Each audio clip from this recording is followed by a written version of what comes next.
Hello, stunning tankers! Today we'll be talking about the most specialized vehicle type, artillery. These are glass cannons, which you'll never see on the front line. Arty usually takes a while to reload, and it fires in that general direction. Also, the shells fly for so long you'd think the gunner had thrown them himself. Basically, there are a few downsides. However, artillery can do something else.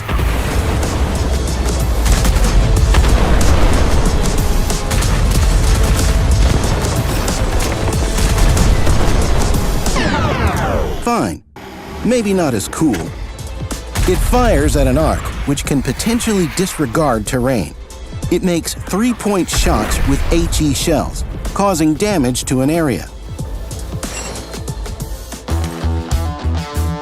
SPGs are the only vehicle with a stun mechanic. Stunning is a temporary penalty to the characteristics of a vehicle, which is affected by a stunned crew. It helps allies on the front line by weakening the opponents. Remember, stun opponents, not your allies. If allies cause damage to a stunned enemy, the SPG user gets points for assisted stun damage, like assisted spotting or tracking damage. Only the first of the 3 shells can stun. That's the standard HE shell, which you're best off using most of the time. This is because stunning significantly weakens all enemies within the burst radius. The second shell type is the non-stun HE shell, which has a lower burst radius but causes greater damage. The third one is the AP or heat shell. These don't have a burst radius, but they're great at piercing armor. AP shells cause awesome damage, but they require precision, which isn't exactly artillery's strong suit. SPGs don't have different roles, but each branch has its own particular qualities. We'll let you study the differences on your own. Now, time to prep.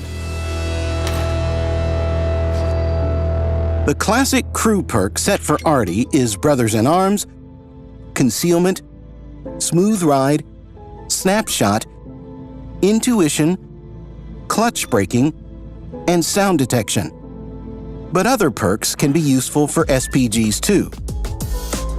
Equipment also differs compared to other vehicle types. Gun rammer and enhanced gun laying drive are pretty much obligatory. Improved rotation mechanism is usually the third choice, but other options are possible. Ventilation, turbocharger or its experimental version, camouflage net, and binocular telescope. Some think that playing SPGs doesn't require skill. That's only partly true. Artillery players don't need to do many of the things that tankers do, but an effective game requires some specific skills and knowledge. This is what we're going to talk about. Firstly, take a safe position.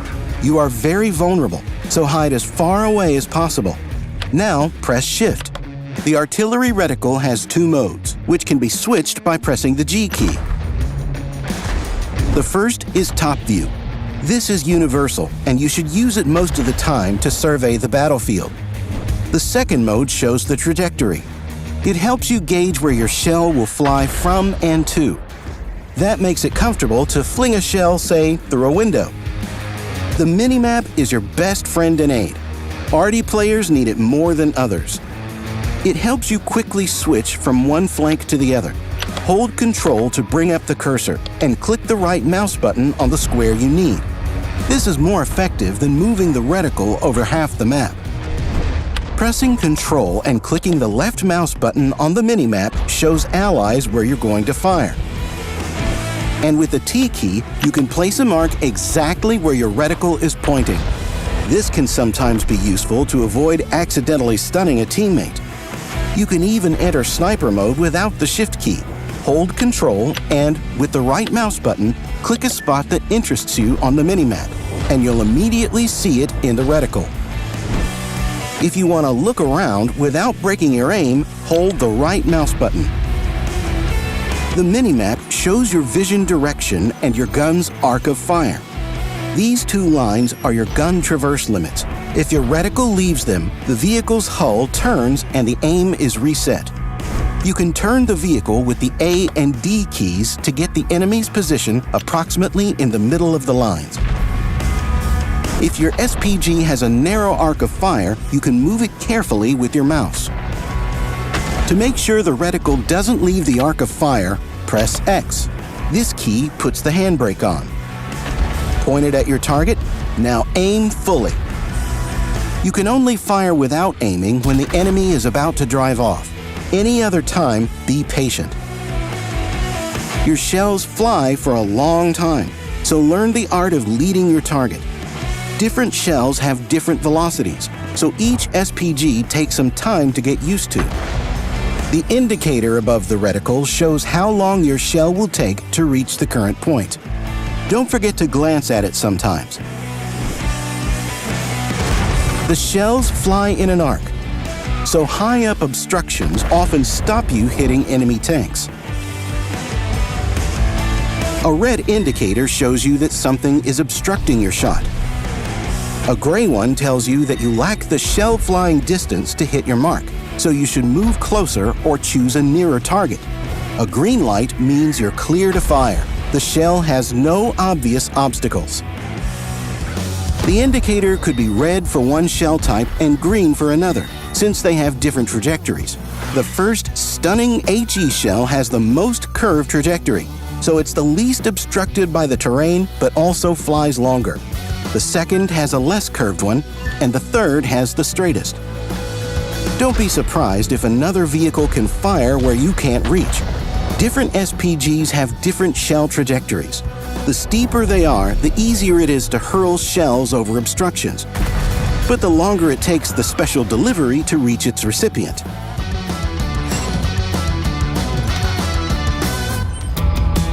If you can choose a target, fire at the most dangerous one. Don't forget that unlike in other vehicle types, you can pick a target on either flank.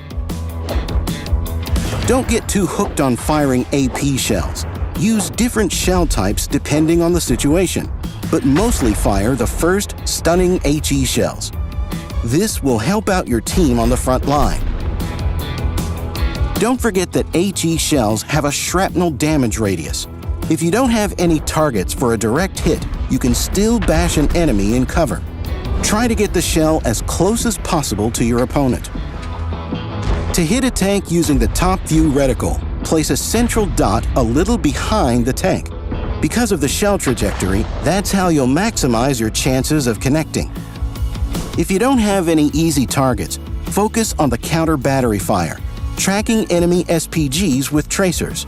But keep in mind that these only show approximate SPG locations, not exact ones. Taking out enemy artillery is a great way to lift your team's spirits. To avoid being on the receiving end of counter battery fire, change position as soon as you fire. For example, to the next bush.